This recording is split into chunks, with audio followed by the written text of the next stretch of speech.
बुद्ध ने अपना जीवन बुद्ध के रूप में शुरू नहीं किया।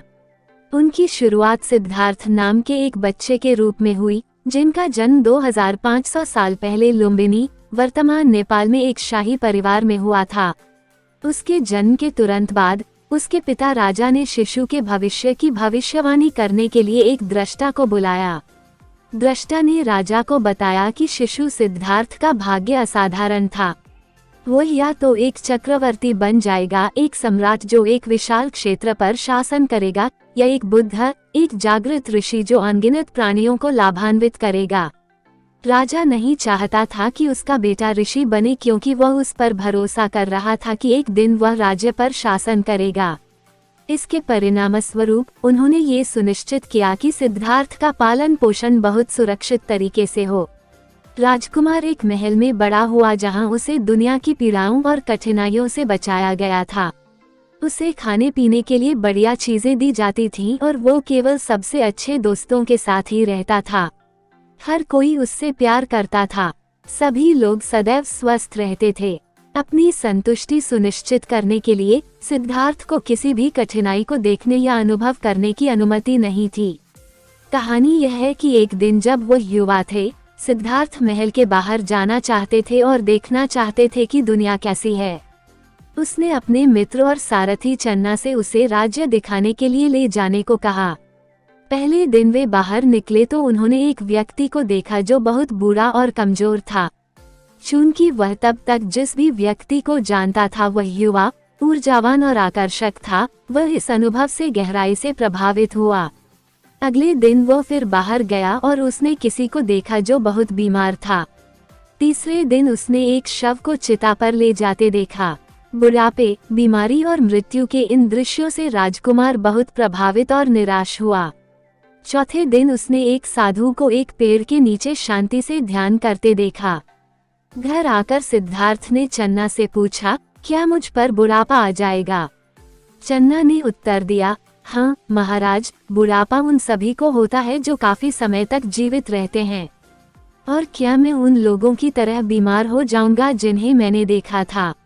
और चन्ना ने कहा, बेशक, हर कोई बीमारी के अधीन है। और क्या मैं मर जाऊंगा? जी महाराज। सिद्धार्थ को एहसास हुआ कि उनका सुखमय जीवन कितना असंतोषजनक था। यदि वह अंततः बूढ़ा हो जाएगा, बीमार हो जाएगा और मर जाएगा, तो इसका अर्थ कहाँ था? मेरे लिए ये बुद्ध की कहानी के सबसे आकर्षक पहलुओं में से एक है, क्योंकि यदि आप इसके बारे में सोचते हैं तो हमने भी आश्रयपूर्ण जीवन जिया है। हमारी अज्ञानता और आत्मकेंद्रितता ने हमें बुढ़ापे, बीमारी और मृत्यु से बचाया है। उन्होंने हमें हमारे चारों ओर मौजूद पीड़ा की वास्तविकता को देखने से रोका है। जब राजकुमार सिद्धार्थ इस सच्चाई से दूर नहीं रहे तो उन्होंने इसे इतना स्पष्ट रूप से देखा कि इसने उनके अंदर मौलिक रूप से कुछ बदलाव ला दिया। इससे उन्हें जीवन जीने का अधिक सार्थक तरीका खोजने की प्रेरणा मिली। हम सिद्धार्थ जितने संवेदनशील और बुद्धिमान नहीं हैं। हम दुख देखते हैं और उससे समझौता करते हैं। हम ध्यान भटकाने लगते हैं और यह सोचकर खुद को मूर्ख बनाते हैं कि दुख शांत हो गया है। लेकिन फिर यह फिर से उभर आता है और हमें एक बार फिर अपना ध्यान भटकाना पड़ता है। हम अपने स्वयं के कृत्रिम आनंद महल का निर्माण करके और उसके अंदर खुद को रोककर दुख से निपटने की प्रवृत्ति रखते हैं। इस संबंध में हम बुद्ध के जीवन से बहुत कुछ सीख सकते हैं। तो सिद्धार्थ ने आगे क्या किया? उन्होंने याद किया कि एक बार जब वो एक लड़के थे, बगीचे में एक सेब के पेड़ के नीचे बैठे हुए, उन्होंने पूरी तरह से उपस्थित होने का एक अद्भुत, विशाल क्षण का अनुभव किया था। उसने महसूस किया कि किसी तरह यही उत्तर था। उसे बस वही बनने की जरूरत थी जो वह वास्तव में था। उस साधु के दर्शन से प्रेरित होकर, जिसे उन्होंने ध्यान करते हुए देखा था, सिद्धार्थ ने अस्तित्व की सच्चाई की तलाश के लिए महल छोड़ने का फैसला किया और चन्ना को उसे अपने साथ ले जाने के लिए मना लिया। उस समय उनका विवाह राजकुमारी यशोधरा से हुआ था और उनका राहुल नाम का एक छोटा बेटा था। मुझे यकीन है कि उसके लिए ये कदम उठाना कठिन था, और यह हमारे लिए कठिन है। हमें शारीरिक रूप से अपना परिवार और अपना घर छोड़ने की जरूरत नहीं है, लेकिन अगर हम बौद्ध मार्ग पर चलना चाहते हैं तो हमें अपनी निरंतर आराम की तलाश और अपने अहंकार को संतुष्ट करने की आशाओं को पीछे छोड़ना होगा। हमें इस बात पर भरोसा करना होगा कि मन की जागृत अवस्था अहंकार द्वारा प्रदान की जाने वाली किसी भी चीज की तुलना में कल्याण की एक बड़ी, अधिक स्थायी भावना प्रदान करती है। हम स्वयं इस तक सीधे पहुंच सकते हैं। सेब के पेड़ के नीचे सिद्धार्थ के अनुभव की तरह हम भी सरल उपस्थिति के कल्याण के उत्कृष्ट क्षणों का आनंद ले सकते हैं। इसलिए सिद्धार्थ ने महल छोड़ दिया, अपने बाल कटवा लिए और अपने कपड़े चन्ना के जैसे बदल लिए। वो गुप्त रूप से घूमते रहे और अपने पथ पर विभिन्न लोगों से मिले, जिनमें योगी और तपस्वी भी शामिल थे, जो उन्हें ध्यान और आध्यात्मिक पथ के बारे में सिखाने के लिए सहमत हुए। लेकिन उन्होंने माना कि जिन ध्यान प्रथाओं में उन्होंने महारत हासिल की, वे उन्हें मानसिक आनंद के अधिक सूक्ष्म स्तरों तक ले गईं, लेकिन आनंद वह नहीं था जिसकी उन्हें तलाश थी। मैं कष्टों से मुक्ति चाह रहा हूँ, लेकिन ध्यान की उन्नत अवस्था में भी मैं अभी भी जन्म, बुढ़ापे, बीमारी और मृत्यु के अधीन रहूंगा। कुछ और भी होना चाहिए, उसने सोचा। इसलिए उन्होंने इन अधूरी आध्यात्मिक प्रथाओं को पीछे छोड़ दिया और एक तपस्वी बन गए। अभी भी उत्तर खोजते हुए सिद्धार्थ ने स्वयं से पूछा कि क्या शरीर दुख का स्रोत है। उन्होंने सभी भौतिक इच्छाओं पर काबू पाने के लिए अत्यधिक आत्मत्याग का अभ्यास करना शुरू कर दिया। उसने लगभग कुछ भी नहीं खाया और क्षीण हो गया। इसके 7 साल बाद उन्होंने निष्कर्ष निकाला कि अत्यधिक तपस्या भी इसका उत्तर नहीं है। तो वह खड़ा हो गया। अपने कई वर्षों के अभाव से बहुत कमजोर होकर वो वास्तव में बेहोश हो गया। सौभाग्य से एक युवा दूध वाला आया और उसे दही का व्यंजन पेश किया।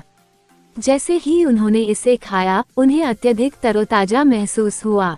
एक पवित्र अंजीर के पेड़ के नीचे घास की चटाई पर खुद को स्थापित करते हुए उन्होंने कसम खाई कि जब तक वो पूर्ण सत्य को समझ नहीं लेते, तब तक वह नहीं उठेंगे। ये सिखाया जाता है कि उसी रात उन्होंने आत्मज्ञान, मन की जागृत अवस्था प्राप्त की। जैसे जैसे वह बैठा, वह अधिकाधिक शांत, अधिकाधिक उपस्थित होता गया। वह अपने दिमाग में हेरफेर करने, चेतना की एक वैकल्पिक स्थिति प्राप्त करने या ध्यान के उच्च स्तर तक पहुंचने की कोशिश नहीं कर रहा था। वह बस हो रहा था, और जितना अधिक वह इस उपस्थिति में बना रहा, उसकी जागरूकता उतनी ही गहरी और व्यापक होती गई। इस बिंदु पर मारा बाधाओं का आदर्श निर्माता ने सिद्धार्थ को प्रबुद्ध होने से रोकने के लिए अपनी 4 बेटियों को कहर बरपाने के लिए भेजा। एक ने उसे क्रोधित करने की कोशिश की, एक ने उसे बहकाने की कोशिश की, इत्यादि। और प्रत्येक मामले में सिद्धार्थ अविचल रहे। मारा के हमले उन तीरों की तरह थे जो फूल बन गए और ऋषि को नुकसान पहुंचाने से पहले जमीन पर गिर गए। और यह उस शाम के अनुभवों के माध्यम से था कि उन्होंने मन की पूर्ण जागृत अवस्था प्राप्त की और बुद्ध बन गए। यहाँ फिर से बुद्ध का जीवन हमें दिखाता है कि अभ्यास कैसे करना है। आमतौर पर हम उन चीजों को दूर करने की कोशिश करते हैं जो हमें पसंद नहीं है।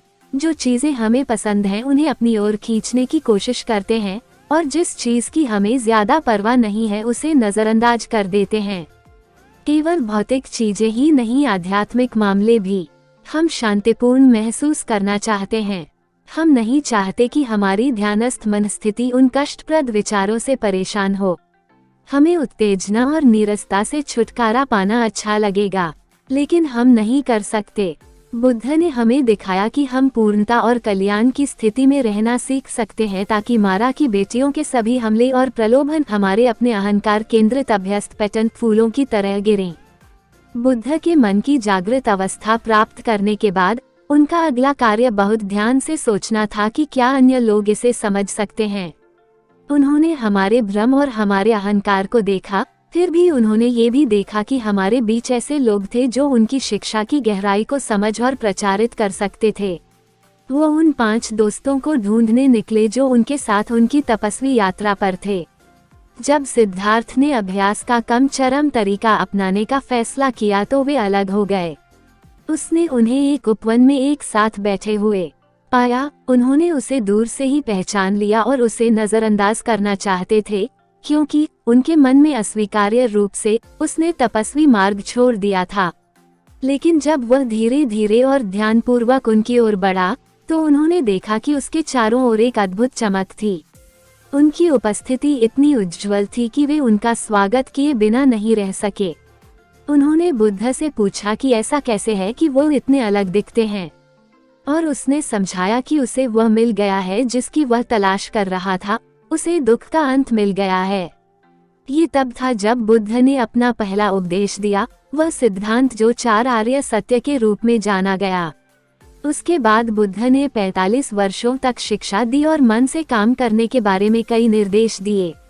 अपने जीवन के अंत में उन्होंने अपने शिष्यों को अपने चारों ओर इकट्ठा किया और उनकी अंतिम शिक्षा थी, परिश्रम के साथ अपनी स्वयं की प्राप्ति और मुक्ति की दिशा में काम करें। उन्होंने कहा, अपने लिए प्रकाश बनो, और फिर उनकी मृत्यु हो गई। उनका निधन भी हमारे लिए एक जीवन पाठ था। यदि एक बुद्ध, जिसने सब कुछ पूरा कर लिया है, को मरना पड़े, तो क्या हम संभवतः मृत्यु से बच सकते हैं? बुद्ध की अंतिम शिक्षा अनित्यता का शक्तिशाली तथ्य थी। हम सभी में जागृत होने की क्षमता है, जैसे बुद्ध में थी। लेकिन ऐसा नहीं है अगर हम दुख की सच्चाई को नजरअंदाज करना जारी रखें और उन सुख महलों के बाहर झांकने का अपना सबसे अच्छा मौका गंवा दें जिन्हें हम कायम रख रहे हैं। ये लेख हमारी नई बौद्ध पाठ्यक्रम श्रृंखला से लिया गया है। अधिक जानकारी के लिए नीचे दिए गए बैनर पर क्लिक करें।